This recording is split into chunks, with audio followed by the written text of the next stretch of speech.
Recording is on. Bueno, te dice que ya empezó a grabar. Bueno, buenos días todavía. Muchas gracias por estar. De aquel lado anda otra persona que no la veo, pero ahí debe estar.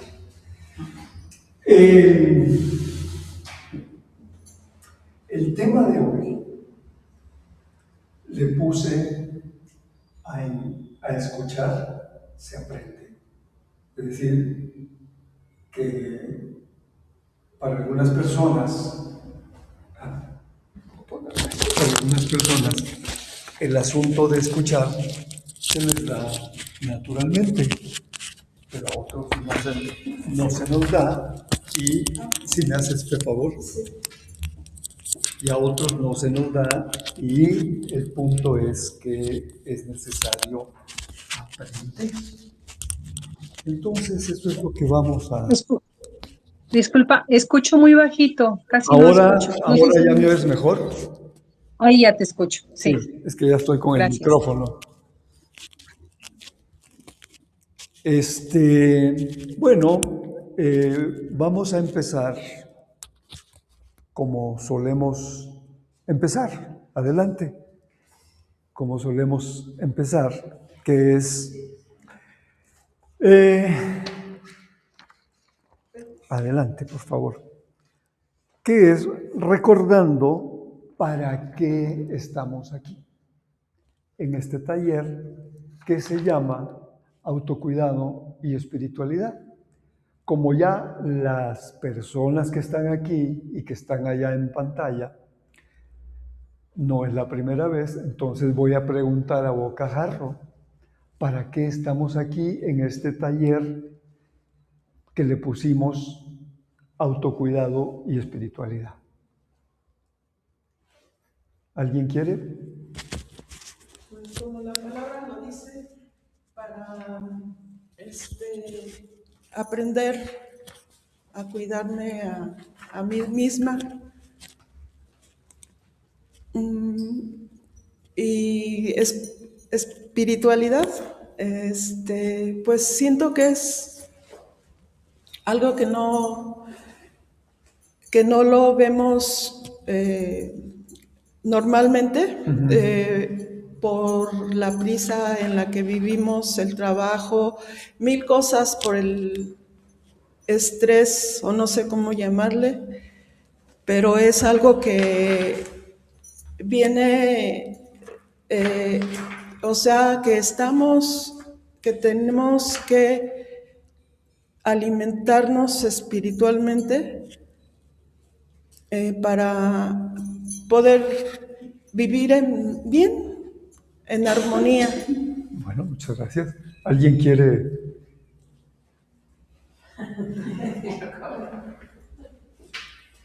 Se me fue la primera palabra.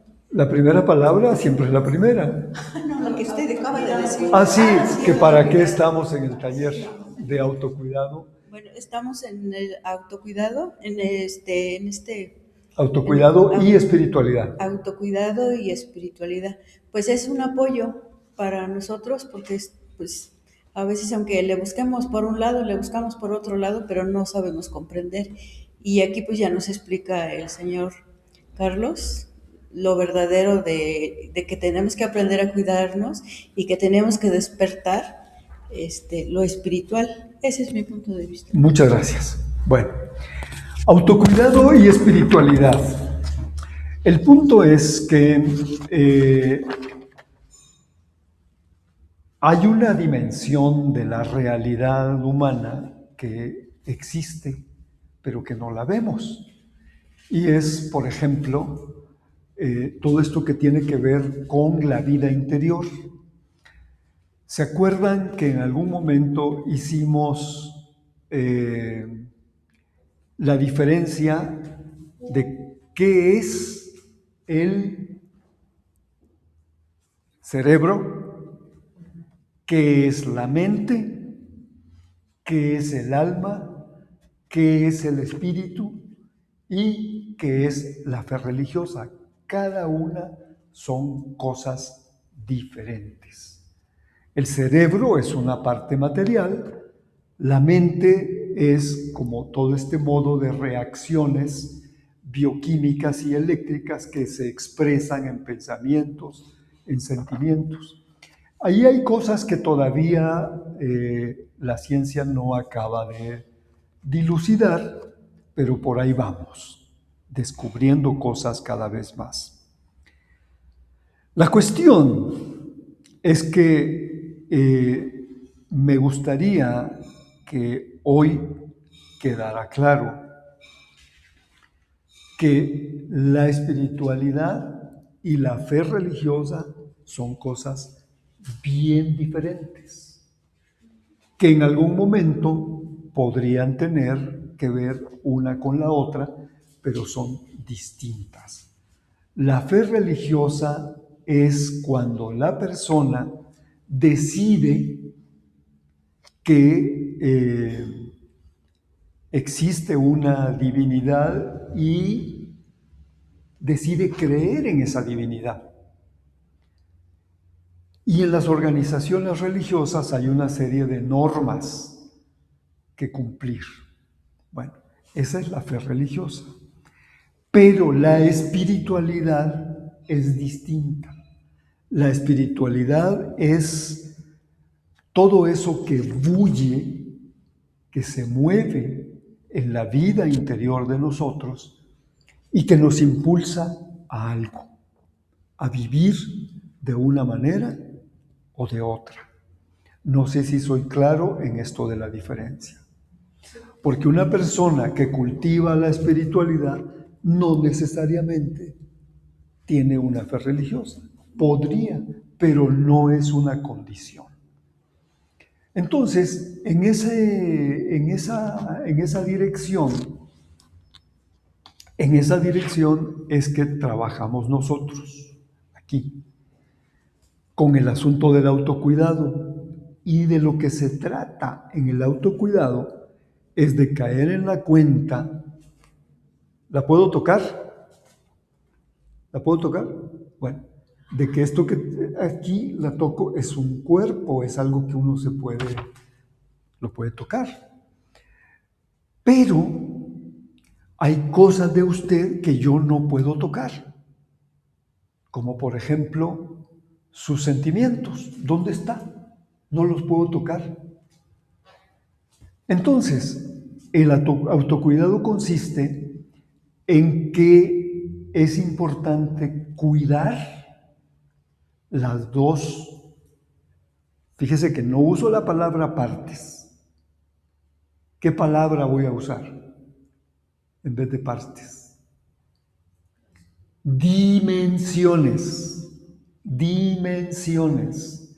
Dimensión quiere decir, por ejemplo, que esta escultura, yo la estoy viendo de aquí, usted la está viendo de allá, y ustedes las ven de diferentes lados.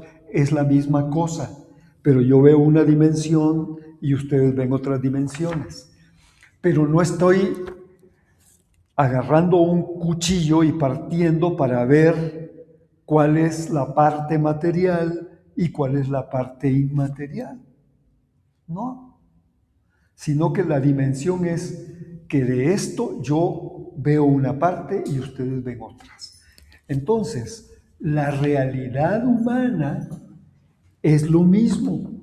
De Rosita, yo toco su cuerpo, que es una dimensión de su realidad, pero ella tiene otras dimensiones de su vida interior que están allí, nada más que no las vemos. Bueno, ¿eso qué quiere decir? Que si Rosita, ¿usted desayunó hoy? ¿Usted desayunó? Sí. ¿Qué desayunó? Frijoles con un huevo estrellado. Yo también desayuné lo mismo, frijoles con un huevo, no, yo 2, a veces hasta 3, pero hoy 2. Bueno, entonces, resulta que si Rosita o yo no hubiéramos tomado los frijoles y los huevos, yo tomé un pedacito de pan, no alcancé al café, pero si yo no me alimento ¿Qué es lo que no tengo? Energía, que fue el tema de la semana de hace 2 semanas. La energía, ¿se acuerdan? No tendría yo energía. Y si yo no tengo energía, ¿cómo puedo estar con ustedes conversando a gusto o a disgusto? No se puede. Bueno, sí se puede, pero después de un mes de no echarle nada al estómago, toda esa vida interior no funciona. Por eso es importante el asunto del autocuidado, que tiene que ver con la parte material y con la parte, llamémosle, entre comillas, inmaterial. Bueno, de eso se trata este taller. Ahora, el espíritu. Bueno, pues el espíritu es... Yo haría una pregunta. Si usted deja de comer 4 semanas, ¿cómo estaría su espíritu? También triste, ¿no? Y sin energía. ¿Sí? Porque el cuerpo no trabaja, el espíritu tampoco. Ajá. Entonces, yo sé que usted tiene una hijita y tiene un nieto. Bueno, usted los quiere. Sí. Bueno, ¿por qué los quiere? Porque hay un impulso interior al amor.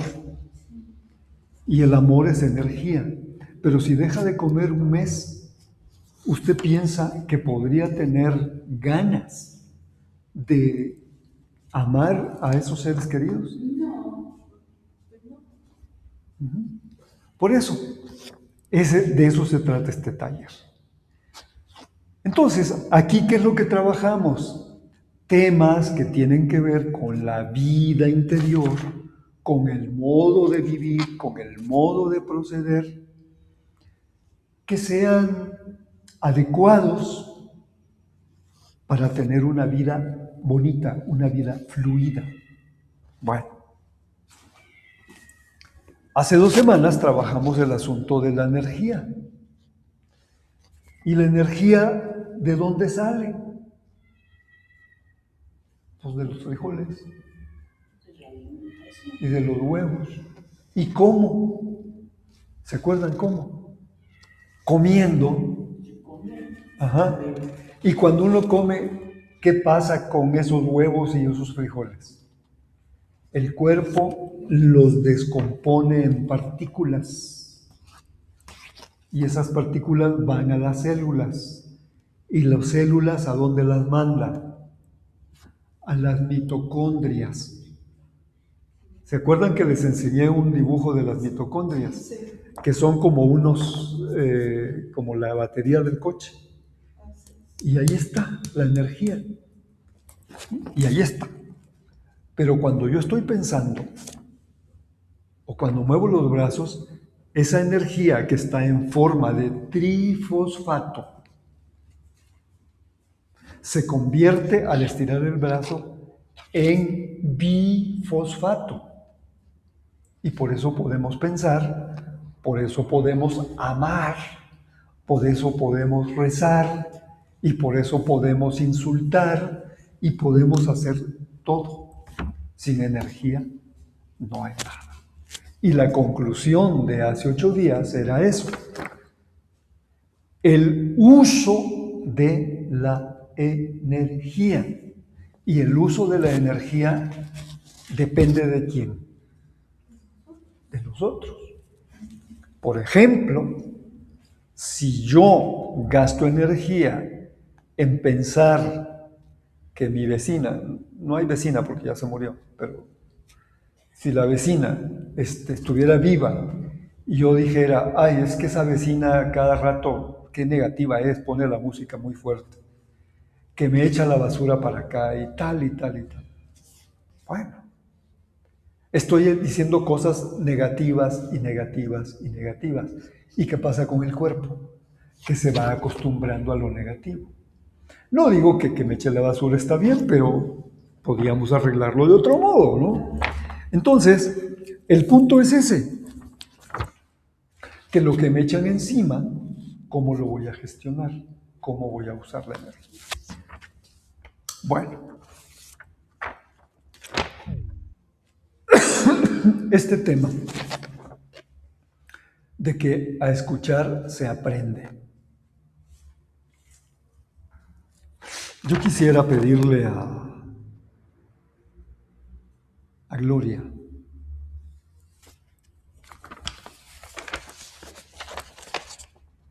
ella lo va a decir en el lenguaje del siglo XVII. Es un lenguaje que escribió un hombre que se llamó el capitán don Íñigo López de Loyola y Oñaz. Era un comandante de los ejércitos de Felipe II. Él escribió esto, y después de que ella lo lea, se los voy a leer yo en lenguaje del siglo XX.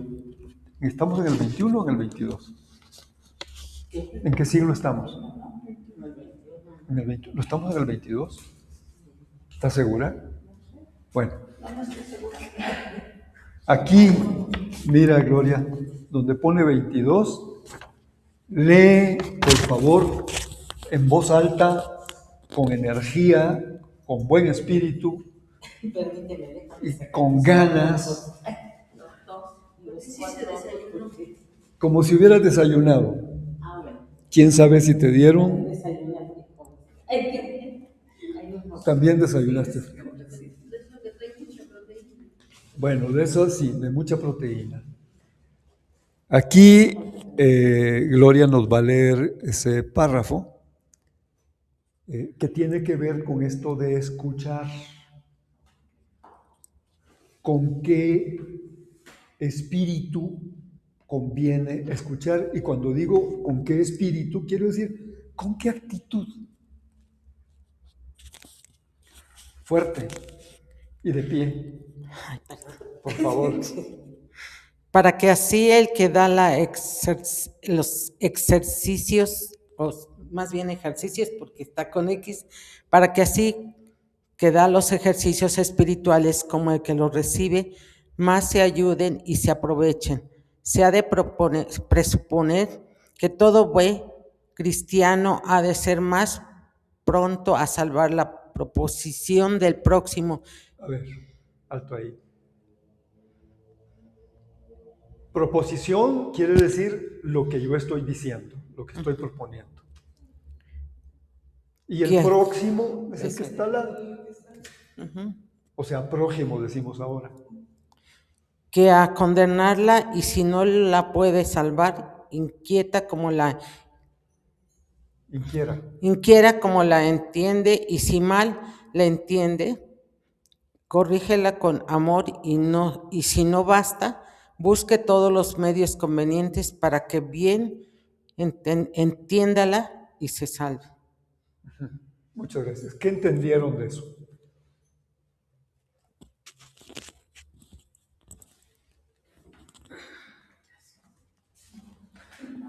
Es castellano del siglo XVII.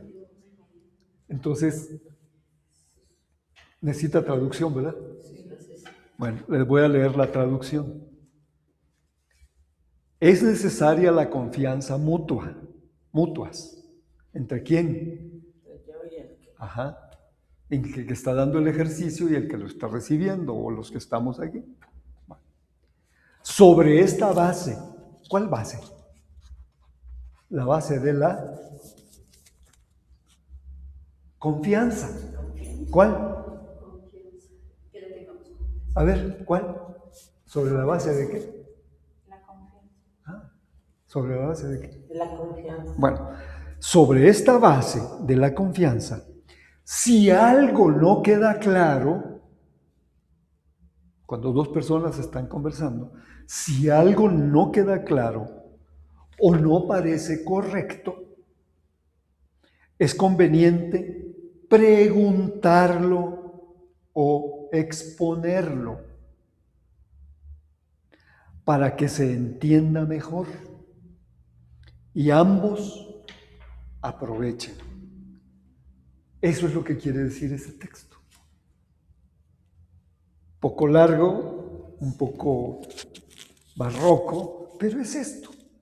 Lo que quiere decir es que cuando estamos conversando y uno escucha al otro, tratar de encontrar en lo que el otro dice lo que hay detrás, qué razón. Y si a mí no me queda claro, pues pregunto. Pero no voy de primera mano a buscar de condenar lo que el otro dice, sino a ver, tratemos de salvar lo que estás diciendo. Bueno, por ahí va el asunto. ¿Qué piensan de eso? Bueno, en el momento que nosotros no sabemos escuchar, no vamos a poder entender, y entonces tiene que entrar aquí el puente de la comunicación, porque generalmente nosotros como seres humanos siempre queremos tener la verdad, y cada uno de nosotros tiene su verdad. Entonces hay que entrar precisamente con eso de la comunicación, que de verdad que es algo hermoso, porque en el momento que entramos en la comunicación empezamos a discernir a ver qué es lo concreto, sí, para llegar a un acuerdo. Muchas gracias. Bueno, yo le quiero preguntar a Andrea, ¿para qué está usted en la vida? ¿Para qué estoy en la vida? Para vivir, para disfrutarla, para aprender, para escuchar a las personas que me interesan. ¿Y usted para qué está en esta vida? No sé. No sabe. Bueno, Pues yo siento que estoy aquí en la vida, pues ahora sí que para vivir como me tocó, ¿no? Y lo que sigue, pues ya vivir para, yo sé que está mal, para mi familia, para ayudar, pues, para querernos todos. ¿y usted dónde queda? Pues, que es por ahí. Bonita, ¿no? Porque casi siempre me ha pasado eso. Sí, siempre pienso en los demás, pero nunca pienso en mí. Ajá. ¿Y tú, Gloria, para qué estás aquí? Pues vivir para precisamente estar conmigo misma, en el sentido de que disfrutar de esta vida, de todo lo que Dios me dio esa oportunidad de convivir con los que me rodean, con la naturaleza, pero también de ellos aprender muchas cosas. Pues, para mí eso es vivir, y día con día ir aprendiendo y poder también transmitir eso, no dejarlo en el cajón del olvido, porque ahí pues Ahí se va a empolvar. se queda, se empolva y no Sí. podemos seguir adelante Bueno. y disfrutarlo, ¿no? Rosita, ¿usted para qué está en la vida? Pues para disfrutarla, Para disfrutarla. ¿sí? Y para estar mejor. Y para, pues, Bueno, Pues sí. muchas gracias. Silvia, ¿y tú para qué estás aquí en la vida?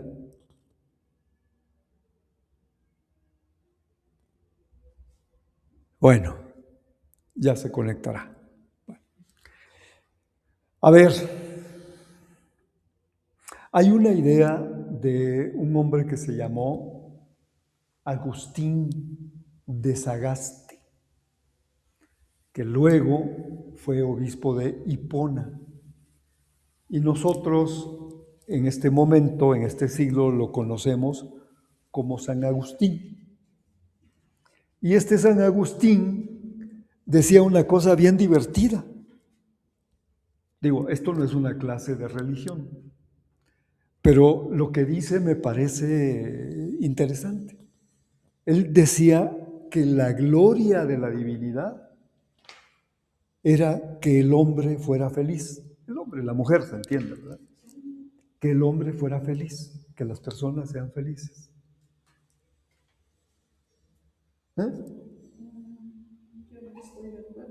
No, no está de acuerdo. A ver, platíqueme. Yo no estoy de acuerdo a esperarme por ejemplo, después de mi muerte, si ahorita tengo muchas cosas por las que disfrutar, aprender, conocer.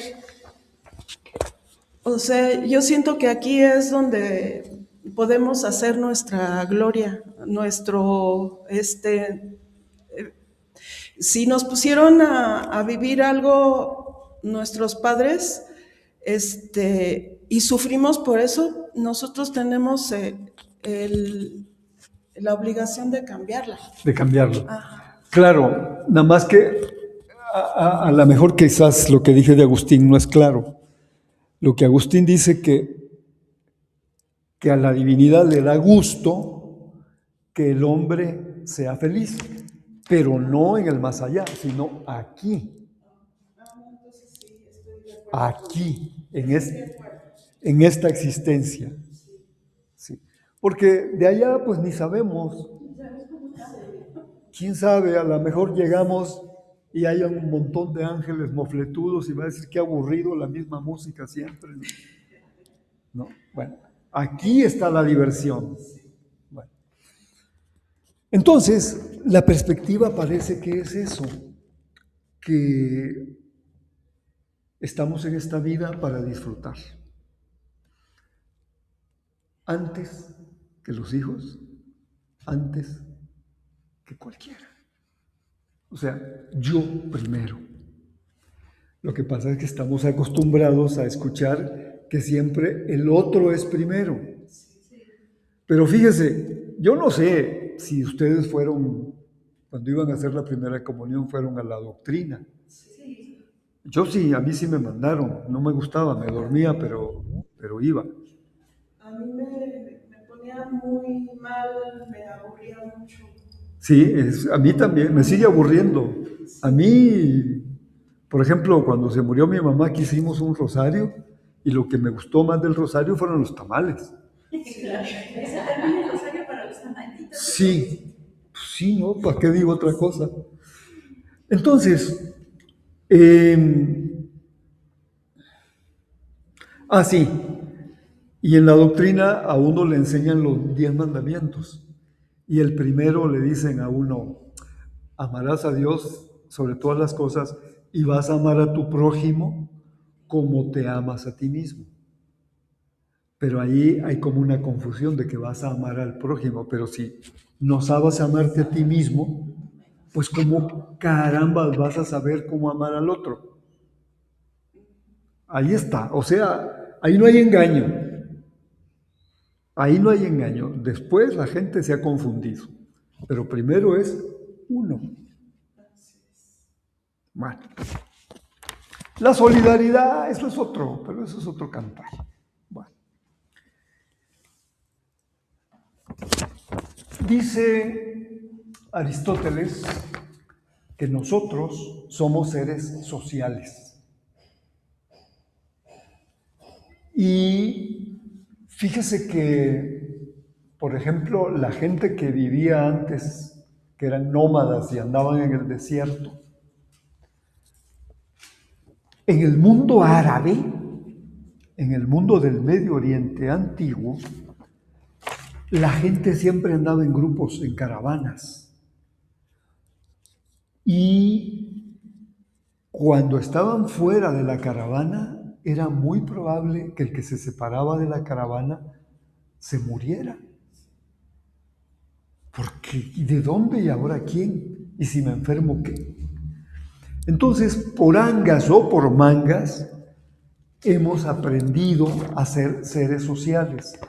Pero no solo nosotros, sino los microorganismos que nos habitan también son así. Las células están en grupos. Todos los microorganismos están en grupos. O sea que para vivir necesitamos estar en grupos. O sea que hasta nuestros antepasados, los microorganismos más primitivos, las células, los organismos unicelulares, ¿qué hacían para vivir? Se partían en dos. la bipartición de la célula, porque la célula no quería estar sola, pero no solo por gusto, sino porque una alimentaba a la otra. Entonces, esto de lo social, y me van a decir, ¿y esto qué tiene que ver con lo de escuchar y de la comunicación? No pierdan el hilo, que por allá vamos. ¿Ustedes creen que las plantas y los animales no se comunican? ¿O sí se comunican? Por aquí andan unos gatos. Miau, miau. Y según el tono, o tiene miedo o tiene hambre. ¿Y las plantas cómo se comunican?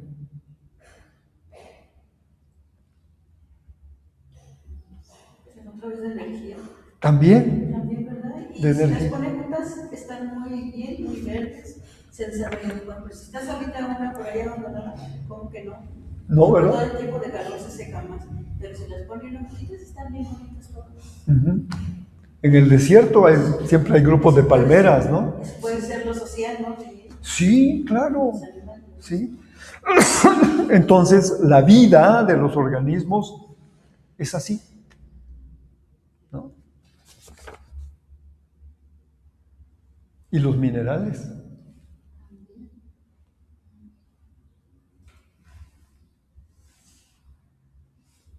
CO2. ¿Qué es el CO2?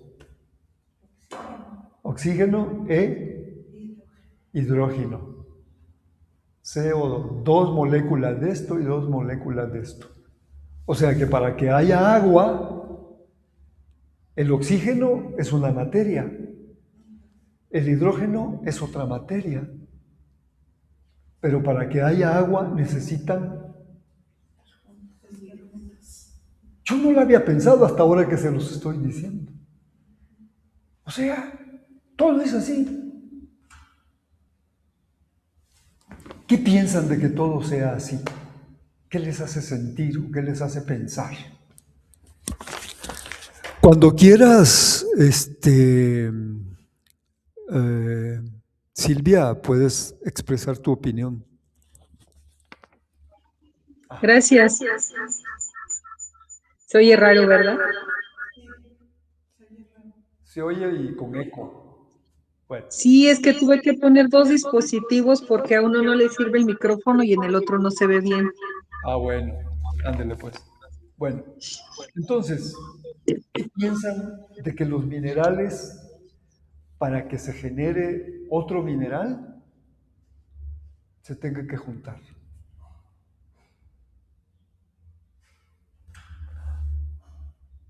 Es como los humanos, ¿no? Entre todos, pues tienen, ahora sí que la fuerza es de la unión.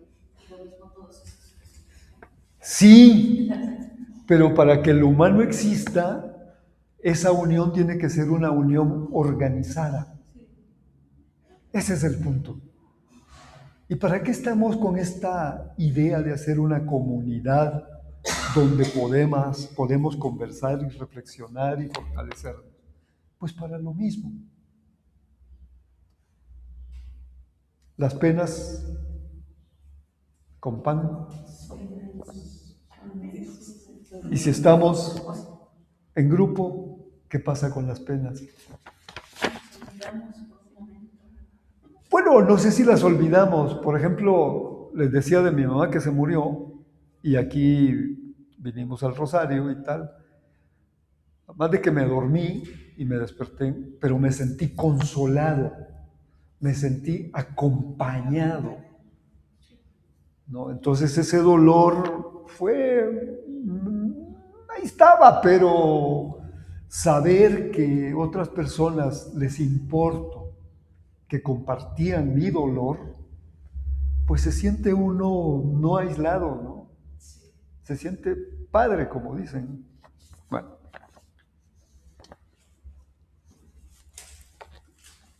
Pero fíjese que en esto de la comunicación y de escuchar, nosotros siempre estamos comunicándonos, aunque no digamos cosas. El silencio también es una forma de comunicación. O sea, no hay manera de que no nos comuniquemos. Rosita está así.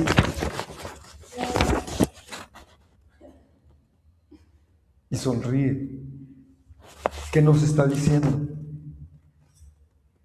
Se está comunicando a través de una verbo gestual, nos está indicando que está de acuerdo, que se está a gusto con nosotros. No, y mírenla, tiene una sonrisa muy linda, ¿no?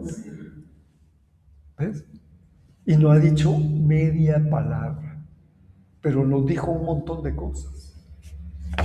Bueno, entonces,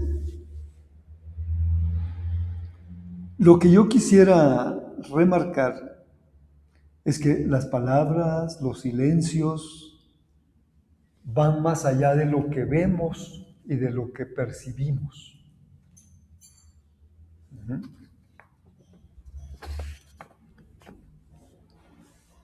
Cuando una persona está conversando con otra, uno habla y el otro escucha, hay una interacción de las personas. Pero en esa interacción, por ejemplo, aquí estamos los que estamos, digamos, estamos aquí, 6, los que están en pantalla, no sé. Pero resulta que detrás de cada uno de nosotros hay una historia, hay una subjetividad. Por ejemplo, contigo, estoy comunicándome contigo, pero en este momento, cuando tú me ves, no me estás viendo solo tú. Me están viendo tus papás, tus hermanos, tus abuelos, tus antepasados y la historia de todos ellos se resume en tu presencia.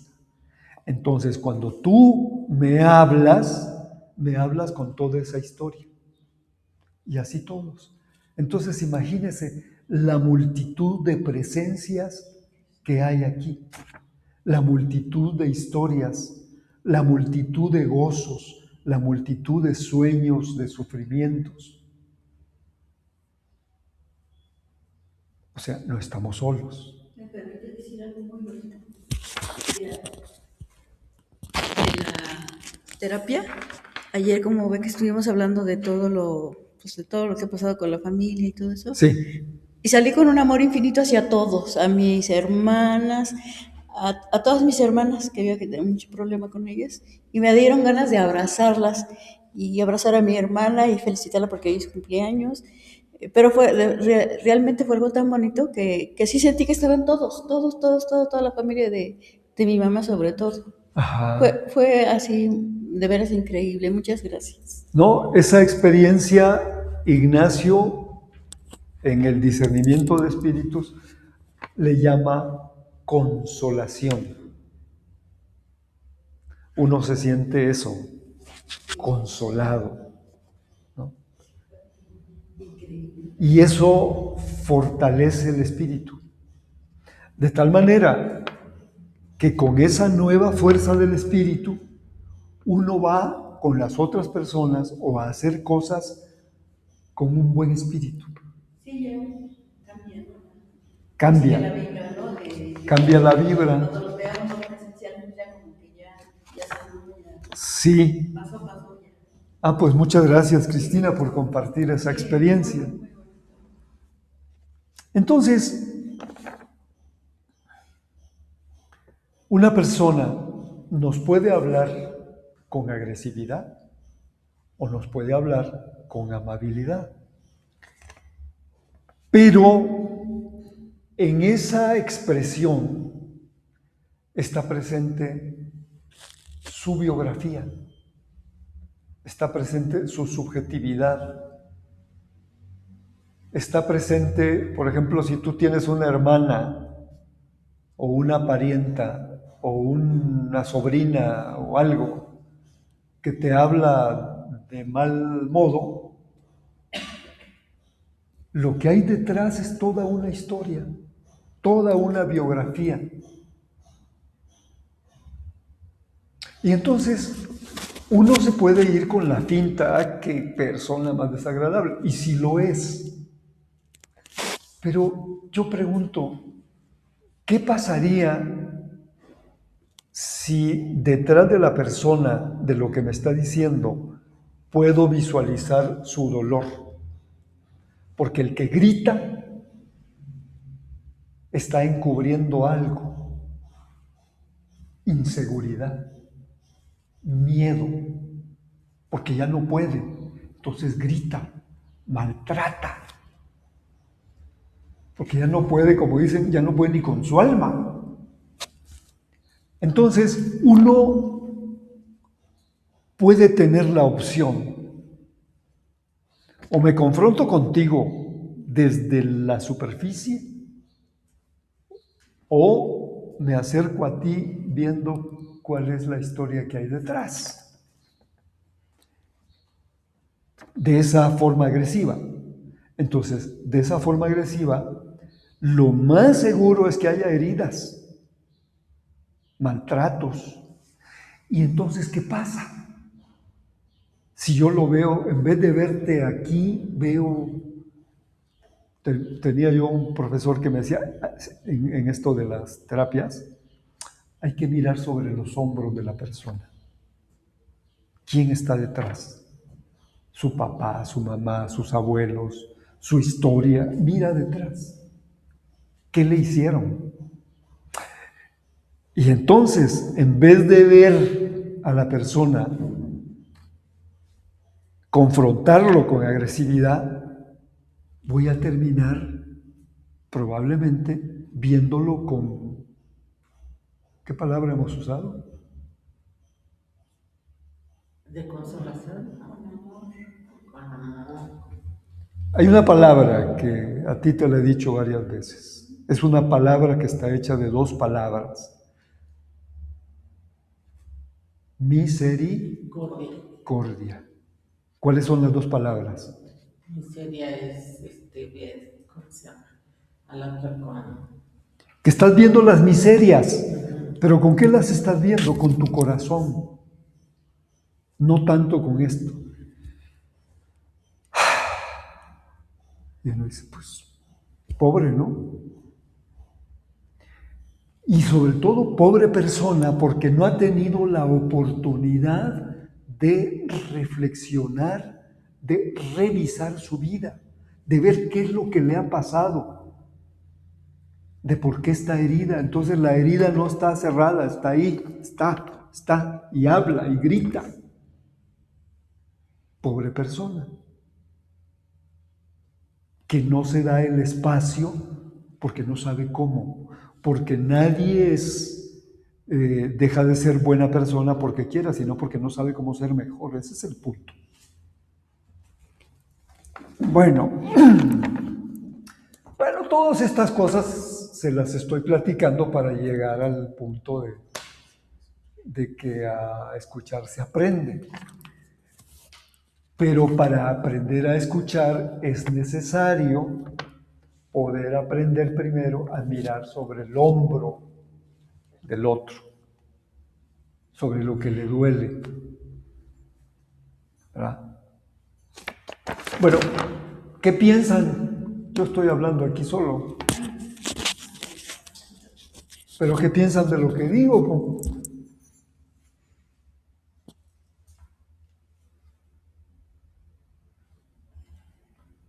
Pues que si todos supiéramos ver, como dice usted,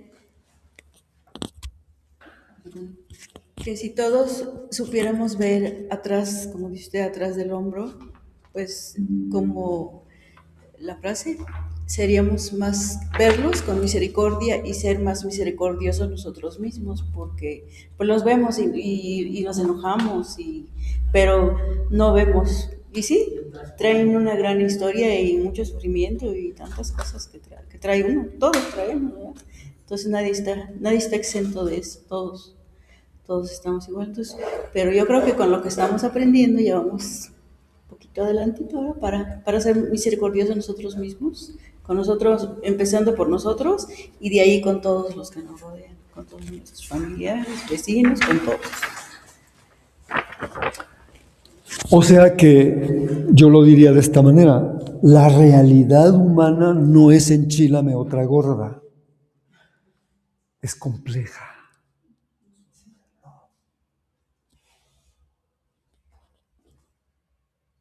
No. No, está bien, está bien, está bien. Bueno. En otras ocasiones hemos conversado de uno de los principios centrales de la doctrina estoica. La doctrina estoica viene de una palabra griega que se llama stoa, que era una escuela, stoa, el estoicismo. A veces se entiende el estoicismo como sé estoico, aguanta, pero va por otro lado el asunto. El estoicismo podríamos resumirlo quizás en un principio que consiste en aprender a diferenciar qué cosas dependen de uno y qué cosas no dependen de uno. Ya hemos conversado de eso, ¿se acuerdan? ¿Qué cosas no dependen de usted? Pues las decisiones que toman que cuando no está uno de acuerdo en pues, cualquier situación, pero no depende de mí, o sea, depende de la otra persona cuál es su decisión, la decisión que tome, o sea buena o sea la que sea, solamente cada persona es responsable de sus actos. Cada persona toma y no depende de usted. No, hace lo que tiene que hacer y o esté bien o esté mal, esa persona lo decide. Ajá, uno puede decirle algo, ¿no? Pero finalmente... Pero realmente la que decide es la otra persona, no uno, no va, no. Miren para allá, ¿cómo está? ¿Soleado o está oscuro? Solía muy bonito. ¿Eso depende de usted? Eso no depende de mí. Hay muchas cosas que no dependen de mí. Ni la lluvia. El que llueva, haga frío o calor, el que venga una manifestación o el cambiar algo, como que, bueno, lo que depende de mí es lo que yo puedo hacer sin que me cause conflicto de que, por ejemplo, del que me esfuerce de más por otra persona. O sea, el vivir como vivo sí depende de mí. Y en parte. En parte sí. Ajá. Bueno, ese es un principio que conviene tener muy en cuenta para tener una buena vida. Diferenciar que depende de mí y de que no, ¿no? Por ejemplo, si el sol está muy fuerte, bueno, no depende de mí. Pero ¿qué sí puedo hacer yo al caminar debajo del sol? Ajá, eso sí depende de mí, ¿no? Entonces, cuando alguien nos habla recio o chueco o feo, pues está hablando la herida. ¿Y esa yo la causé o no? Pues no. Pero, ¿qué es lo que sí puedo hacer? puedo, eso que me están diciendo, lo puedo filtrar, lo puedo interpretar. Eso sí lo puedo hacer. Y a partir de esa interpretación o de ese filtro que yo le pongo, entonces yo ya veo cómo voy a actuar. ¿Qué tiene que ver esto con el tema de aprender a escuchar? No pierdan el hilo. Bueno.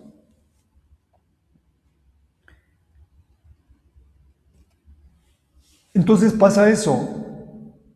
Convivimos, interactuamos con las personas, pero uno no puede modificar la historia de esas personas. Y aquí hay un asunto muy importante que tiene que ver, ya se los he platicado, con el asunto de las terapias narrativas. ¿Tú puedes cambiar los hechos del pasado? No, porque yo no estuve ahí, no dependía de mí, ni de mi actitud, ni de mi opinión, ni de muchas cosas. Son muchos factores que se juegan y que no podría yo.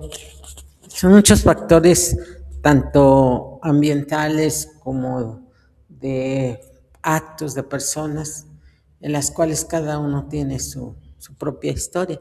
Entonces no depende de mí. Lo que salga de mí, sí. Ajá. Si yo quiero ya no ser dañada porque me quieran cargar una culpa, entonces yo tengo que trabajar esa parte, ¿no? Esa parte para estar sana mentalmente.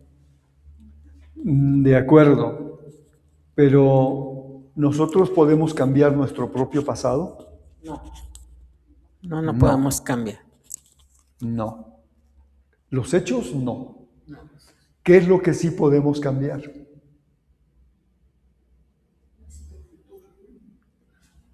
No, del pasado. ¿Qué es lo que sí podemos cambiar del pasado? Los hechos, no. Pero ¿qué sí podemos cambiar del pasado?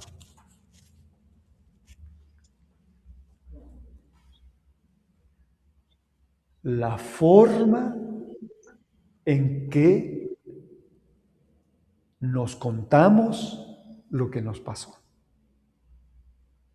Esa narración no es única. Esa narración puede haber muchas narraciones. Eso que me pasó puede tener muchas interpretaciones. Me contaba un muchacho que tuvo un perro y que ese perro, él tendría 11, 12 años, era un perro, dice que era un pastor inglés, un perrazo, pero que el perro salió, lo mordieron otro montón de perros y regresó el animal hecho un eche homo, como dirían, ¿no? Y entonces a ese muchacho no se le ocurrió otra cosa que terminar con la vida del perro. Y luego se sentía culpable, y culpable, y culpable, y culpable. Y entonces le dije, bueno, pero ¿por qué lo hiciste? Me dice, porque no aguanté el sufrimiento del perro. O sea, se contó la misma historia, pero ya le dio otra interpretación que no tenía él cuando tenía 12 años. Pero ya de adulto, de 35, 40 años, dijo, sí, lo hice por esto y esto. Esa narración diferente lo dejó en paz. Entonces, por eso pienso que, bueno, eso no es un asunto que yo lo piense o yo lo diga, es en el ámbito terapéutico existe esto que llaman la terapia narrativa. Que me voy a sanar me voy a quedar mejor, me voy a quedar más en paz según cómo yo me cuente la historia. Que le di 3 nalgadas a mi hermanito chiquito. Bueno, sí se las diste, pero a ver, cuéntame de nuevo, ¿cómo fue? No, es que yo estaba desesperada, es que no sé qué. Va poniendo nuevos elementos, porque cuando tendrías tú 8 años y tu hermanita 3, pues no tenías el control de las emociones que tienes ahora. Y entonces, ya la historia es distinta. ¿Ve? Hay otra forma de terapia que le llaman la terapia posmoderna. Y entonces, hace poco lo tuve que emplear con un consultante, con un paciente, que es un hombre que es un excelente artista y es arquitecto y tal, pero siempre está con el asunto de que no le va mejor porque está deprimido. Y entonces le decía, ya, a ver, mira, estos son los indicadores de la depresión. Si pasa esto y esto y esto y esto, son 9 indicadores. Si de estos 9 hay 5 que duran más de 2 semanas, podríamos pensar que estás deprimido. Pero si ocurre una cosa así y tal, o tuviste una ideación suicida así de repente, pues no es depresión. Y él, dale con que estaba deprimido. Y yo le ofrecía ideas para resolver el problema. Entonces esa terapia postmoderna consiste en que el practicante, así se le llama al terapeuta, el practicante se centra en la solución del problema,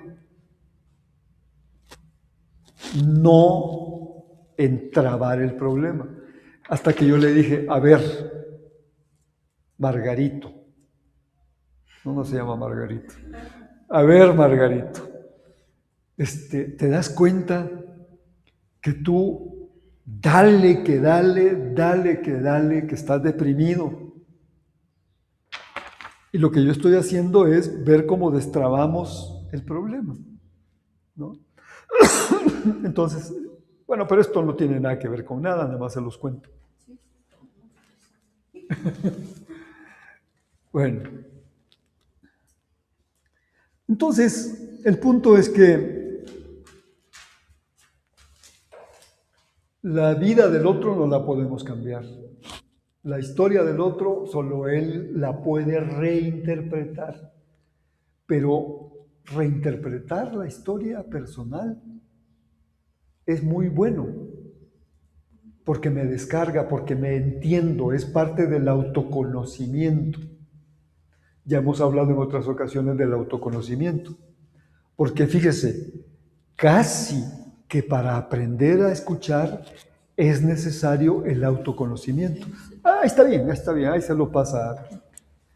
Es necesario el autoconocimiento, porque si yo soy de mecha corta o de mecha larga, pero no sé por qué, es difícil que yo pueda escuchar. Pero si yo entiendo mi historia y por qué aprendí a ser de mecha corta, ya voy de ganancia. Y aquí, ¿se acuerdan que una vez les hablé de Sartre? Que Sartre hacía la proposición, hacía la pregunta de que ¿qué es primero? ¿Qué era? ¿La esencia o la existencia? ¿Qué es primero? ¿La esencia o la existencia? La existencia. Claro. El árbol, allí sí, primero es la esencia, porque él tiene una vida predeterminada, como la vaca. pero nosotros no somos vacas. ¿Eso qué quiere decir? En el autoconocimiento, que a partir de mis experiencias, a partir de lo que vivo, voy organizando mi identidad. Y la identidad, la Andrea que es ahora, no es la misma Andrea cuando usted tuvo 14 años, una vez, bueno, que cuando tenía 14 años. No es lo mismo tú a tus 50 que cuando tenías 25, porque has tenido más experiencias y eso va configurando tu modo de ser, llamémosle eso esencia. Pero esa esencia la puedes cambiar, se modifica.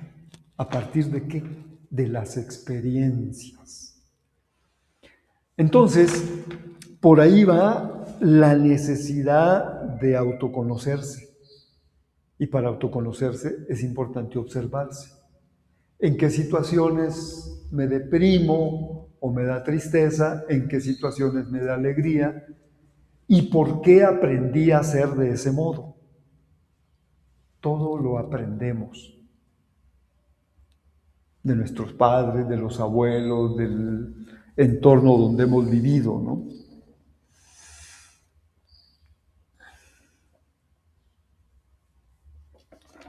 Y entonces, en esto de los cambios, ¿qué? ¿Vamos a esperar a que el otro cambie o yo voy a hacer algo? Tengo que cambiar primero. Uh-huh. ¿Y cuál es el camino para el cambio? El autoconocimiento. Después viene la autoconciencia. Y después de la autoconciencia puedo aprender las 3 patas que pone el Aristóteles para tener una buena vida. La primera, dice, es la autonomía. O sea, tener criterio en todo, pensar por mí mismo. Auto es como auto, sí mismo, como el automóvil. Automóvil, se mueve el solito. Autonomía, yo pongo mis propias reglas. La segunda pata es que uno mismo es la fuente de su propio bienestar. Y esto es importante, por ejemplo, cuando la gente vive en pareja. Dice, pues yo me caso contigo o me emparejo contigo para que tú me hagas feliz. El otro puede decir, ¿y yo por qué? Si ni eres mi pariente. O sea, nadie puede hacer feliz a nadie. Es decir, uno aprende a ser feliz, eso se llama autarquía. Uno aprende a ser feliz y cuando ya está feliz, entonces sí, voy a compartir contigo mi felicidad. Eso sí. Pero si no es mucha responsabilidad cargarle al otro, ¿no? Y la tercera pata es, para tener una buena vida, es que tenga yo la habilidad de que cuando me pasen cosas dolorosas o cosas gozosas, tenga yo el criterio para volver a mi centro. O sea, cuando estoy así exaltado, me saqué 800 tamales en una rifa, ¿no? Me gustan los tamales. Me saqué 800 tamales. A ver. Modera tu entusiasmo. No, pues es que estoy triste. ¿Por qué? Pues es que se murió mi perrita, ¿no? Yo tenía un perro muy amado, el Fritz. Claro que estoy triste. Pero si en 24 horas estoy triste, ¿a qué hora comes? modera tu tristeza. ¿Ven? Esas son las tres patas de la buena vida, que en griego Aristóteles le llama eudaimonía. Eu quiere decir bueno. Por ejemplo, cuando una persona se llama Eugenia, sí, que tiene buen genio y bien nacida, genia de origen, genios, ¿no? De ahí viene. Le ponen un nombre a uno y es todo lo contrario, ¿no? Ajá. El significado del nombre. Le da otro significado. Por ejemplo, si alguien se llama Teófilo, Teos es Dios, Filos viene de hijo. Uy, qué bonito, ¿no? Ajá. Teófilo, Yo, prima se llama Teófila. Teófila. Sí. Bueno, pues es una hija de Dios. Sí. Es un nombre muy lindo, ¿no? Ujú. Bueno, entonces miren, cuando uno interactúa con otra persona, muchas veces somos o proactivos o somos reactivos. ¿Qué quiere decir eso? Pro.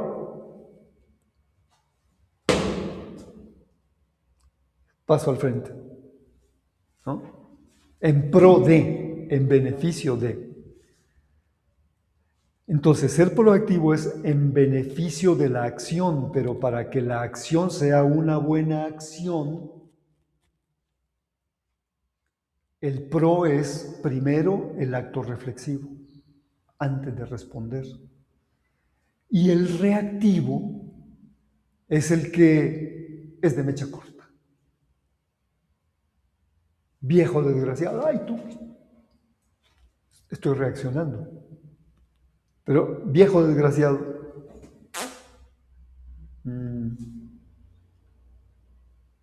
bueno, ¿y por qué me lo dices? Es distinto. Entonces, esa es la diferencia entre ser proactivo y ser reactivo. Pero yo les haría una pregunta. ¿Ser proactivo o ser reactivo es algo con lo que se nace o se hace? Se hace. Explica desde el micrófono. Ser reactivo, ¿se nace o se hace? Tú dices que se hace. Se hace porque es a base de un aprendizaje del medio ambiente en el que me desenvuelvo yo, porque si yo veo que, por ejemplo, ella me agrede con una palabra, obviamente que voy a tener una reacción, como dicen, ante un acto hay una reacción. Pero el modo de reaccionar, pues ahí ya va a depender de cada persona el que decide, como lo acabas de mencionar hace un momento, ver atrás qué es lo que está pasando de su historia y por qué está tan agresiva conmigo. Entonces, trato de entenderla, si es que conozco parte de su historia, y decir, por eso está reaccionando así. Y si no, y si la desconozco, obviamente que mi reacción va a ser también el defenderme, tal vez hasta con agresión. Ajá, pero defenderte de ese modo, ¿lo aprendiste o naciste con eso?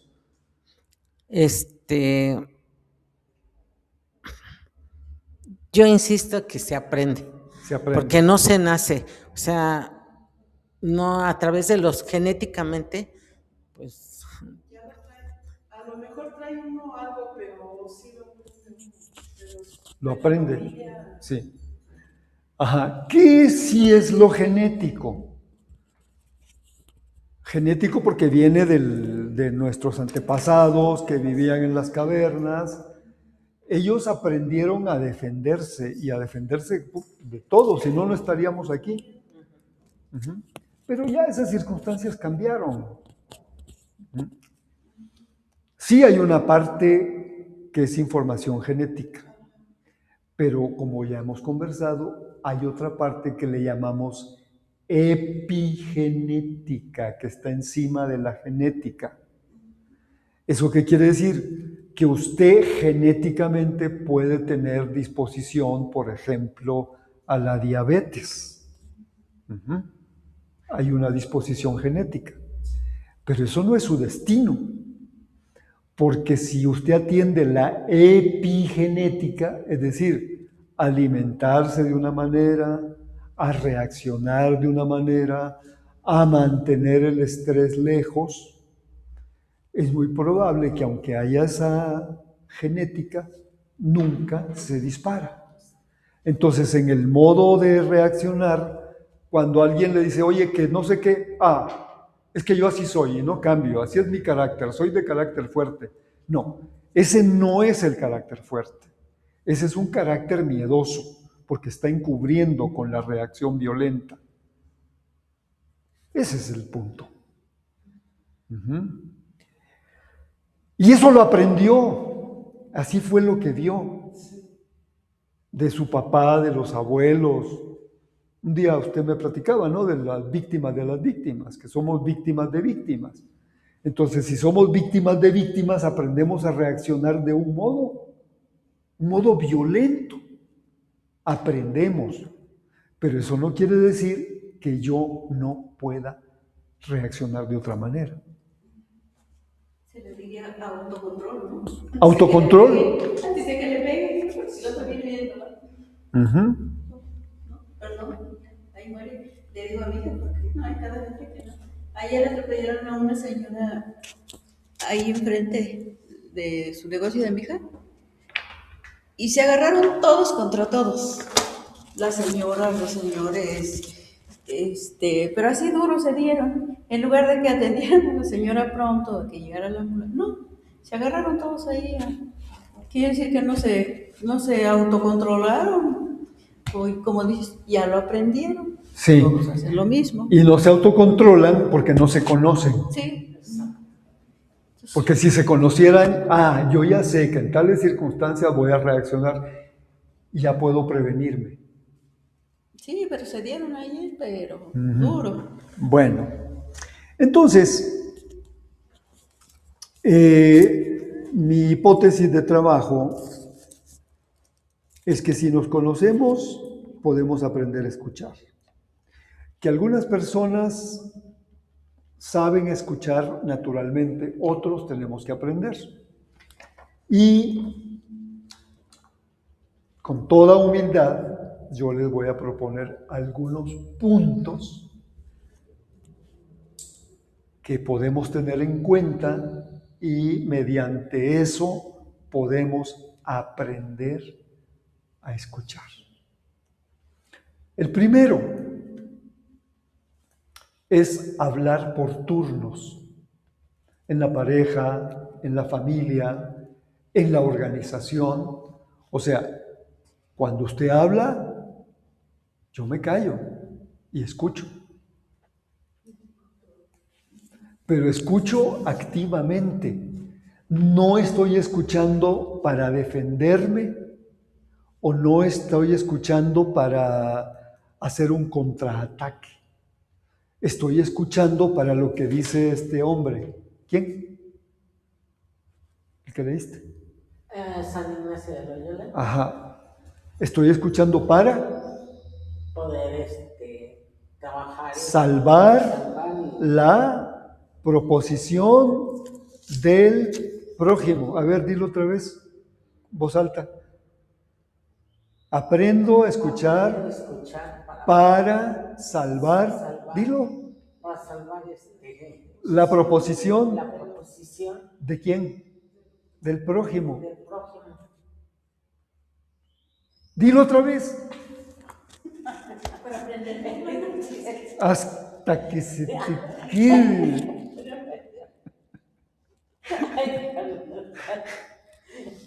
Escuchar atentamente para aprender a salvar la proposición del prójimo. ver en qué el otro tiene razón y en qué no. Pero si no escucho, si yo escucho para defenderme o para organizar un contraataque, pues no es por ahí. Bueno, la segunda, no des consejos si no te los piden. Calladita te ves más chula. Que a veces es lo que buscan. A veces es lo que buscan algunas personas, ser escuchados. ¿Escuchados? Ajá. Cuando mis hijos eran adolescentes, me decían, es que tú sí me escuchas, mamá. Tú me estás escuchando y mi papá no me deja ni hablar. Y, y así también algunas personas me dicen, pero hay otras que digo, no quiero escucharte ya, porque es lo mismo y lo mismo. Como decías, que en una de las consultas que Margarita llegaba y otra vez lo mismo, y volvía y otra vez lo mismo, y pues no, yo creo que con 2 o 3 veces ya sabes que nada más quiere echarte cosas sin que haya una interacción. Sí. Entonces, la comprensión va antes de un posible consejo, si es que te lo piden. Pero a veces las gentes nos digan a uno con tanto consejo que le quieren dar y todo el mundo quiere dar consejos.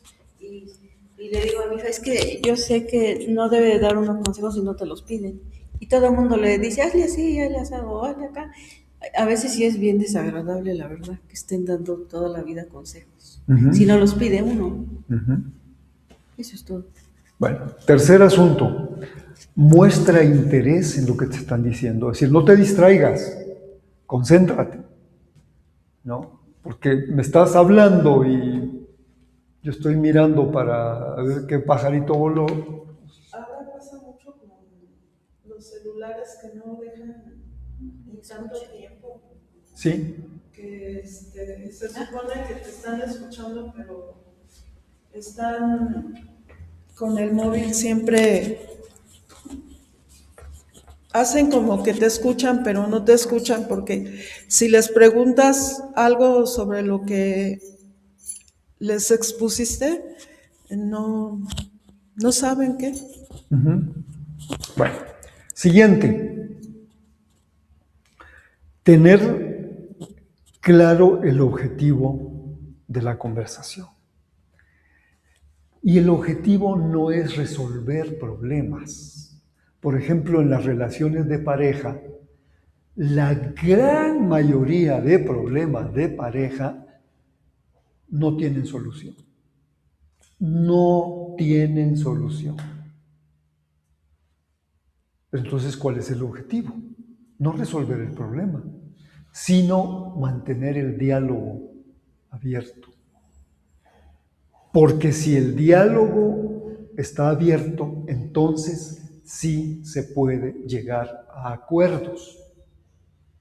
Es como la niña en la escuela. Bueno, había 2 niñas en la escuela y entonces estaban peleando por una naranja. Las 2 querían la naranja. Y entonces llega la maestra y les dice, ¿y por qué pelean? No, es que yo quiero la naranja y tú quieres la naranja. A ver, pero realmente, ¿qué es lo que quieres tú de la naranja? No, pues yo quiero el jugo de la naranja. ¿Y tú qué quieres de la naranja? Pues es que yo quiero las cáscaras porque me interesa hacer una mermelada. Bueno, tú quédate con el jugo y tú te quedas con las cáscaras. Bueno, es un ejemplo muy, si quieren, muy inocente, ¿no? Pero el punto es mantener el diálogo para negociar Y en la negociación hay ganancias y pérdidas. Y uno dice, bueno, yo quiero que te acuestes a las 9 de la noche. Ni tú ni yo, ¿qué tal a las 10? ¿No? Porque el otro quiere a las 11. Bueno, a las 10, 10:30, qué sé yo, ¿no? Pero no se pueden resolver los problemas. La gran mayoría de los problemas de pareja no tienen solución. Por si están pensando en conseguirse una pareja, no tienen solución, pero sí se puede dialogar y sí se puede llegar a acuerdos. Pero Carlitos nos dijo algo muy cierto. Mismo infierno, diferente diablo. En una de sus terapias. Y sí, es verdad. Sí, en un taller que les di de pareja, les dije eso. Es el mismo infierno con diferente diablo. Ujú. ¿Quieres saber? Ah, no, es Carlos, mi hijo.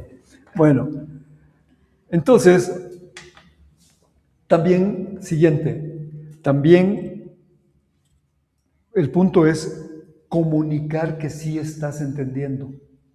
Ujú.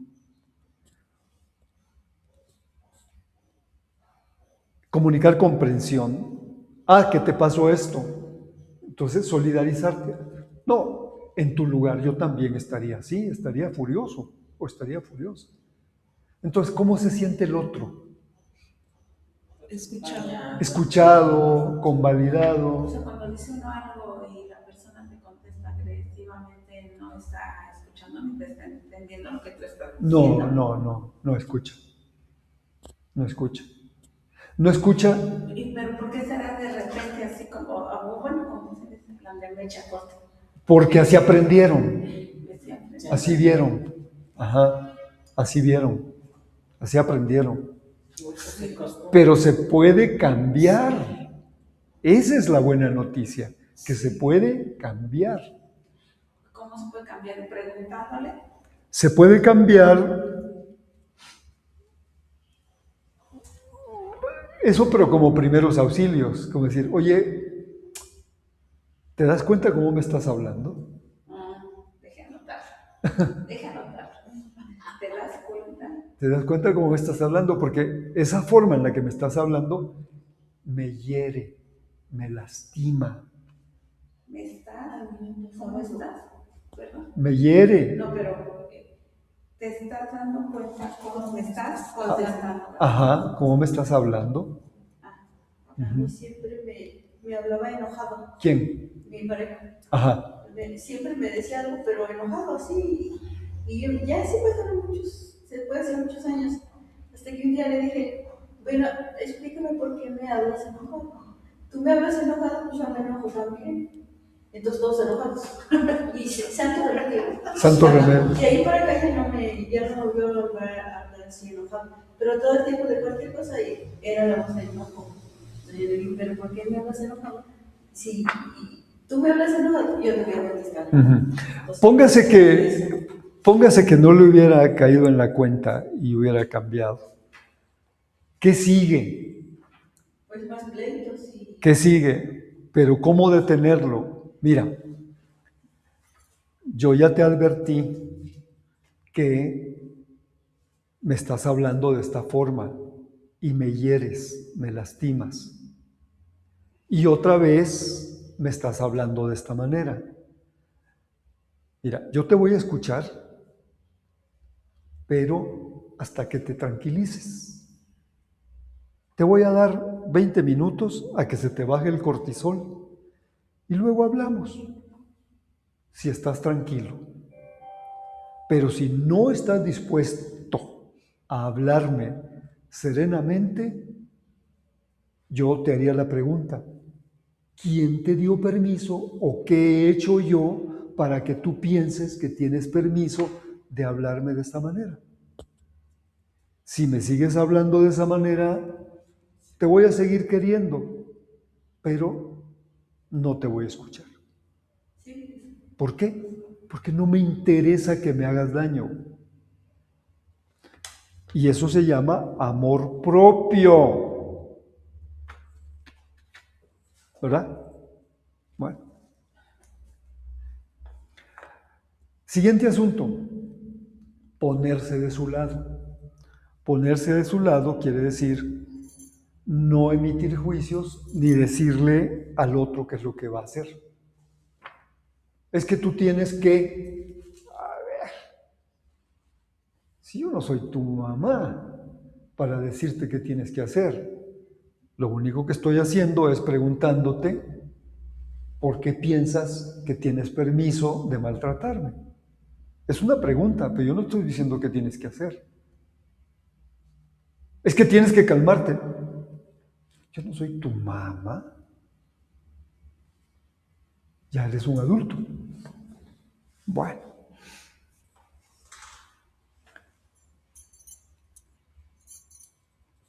La otra es escuchar, no para contradecir, ni para contraatacar, esto ya se lo dije, sino para ver en qué tienes razón. Porque cada persona, este es el siguiente asunto, el H, cada persona expresa su deseo y por qué lo desea. ¿Qué hay detrás de lo que está diciendo, no? Y ya les dije, llegar a compromisos donde se tenga en cuenta el respeto mutuo. Y ver, eso es para uno, en el caso que está platicando, ¿no? Eso es para uno. Que detrás de la agresión hay frustración.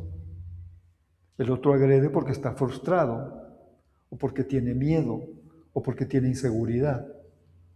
Ajá. O porque tiene deseos no cumplidos, o porque hay sueños escondidos.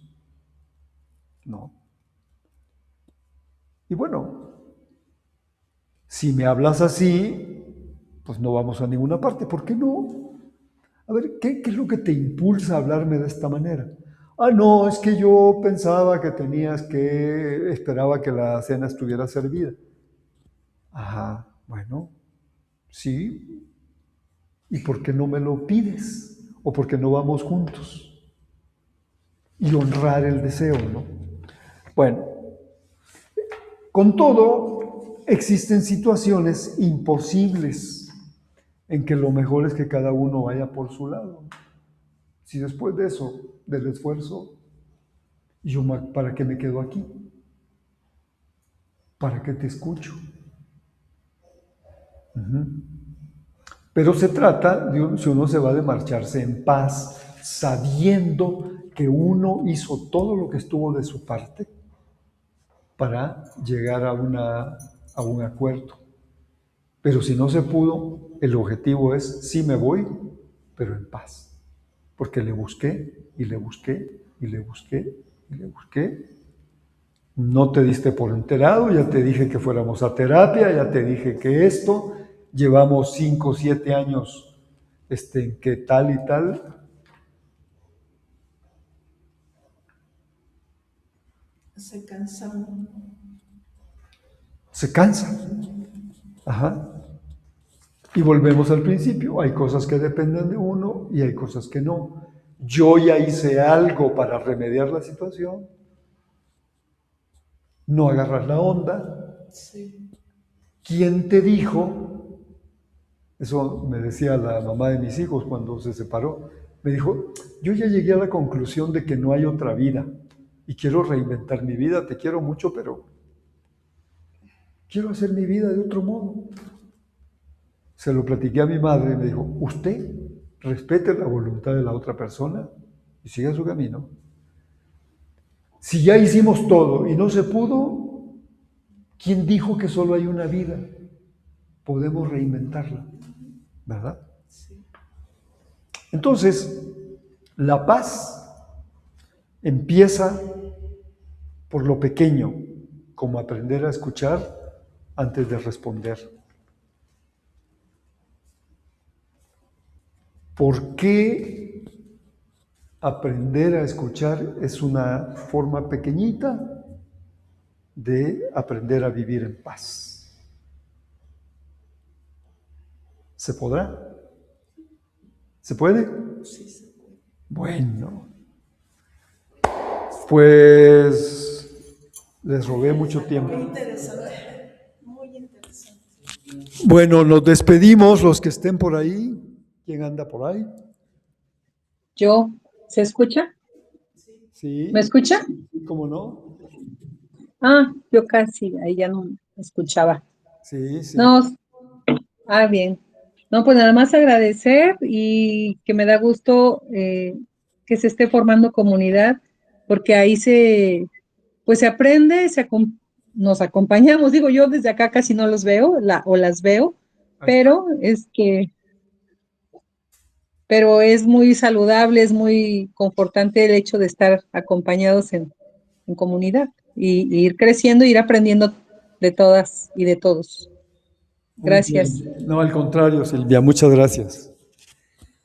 Bueno, pues nos vamos despidiendo. Muchas gracias por aguantarme, porque sí, es que a veces digo cosas que no son cómodas, pues.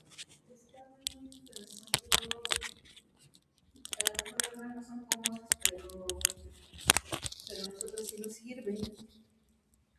Y a nadie le gusta que le digan sus verdades.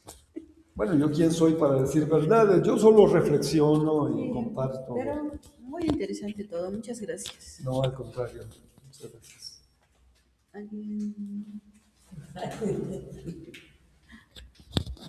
Pues en el tiempo que yo llevo, pues compartiendo estas experiencias con Carlitos, la verdad, he aprendido muchísimas cosas. Yo llegué aquí por una terapia familiar y ahora, la verdad, con todas estas vivencias que tenemos. Muchas gracias.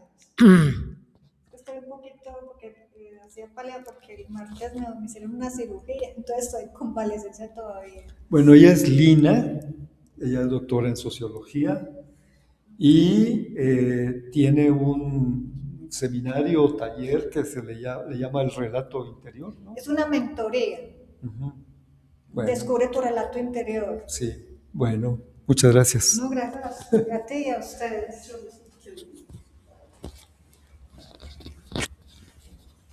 Bueno, pues nos despedimos. Gracias. Muchas gracias.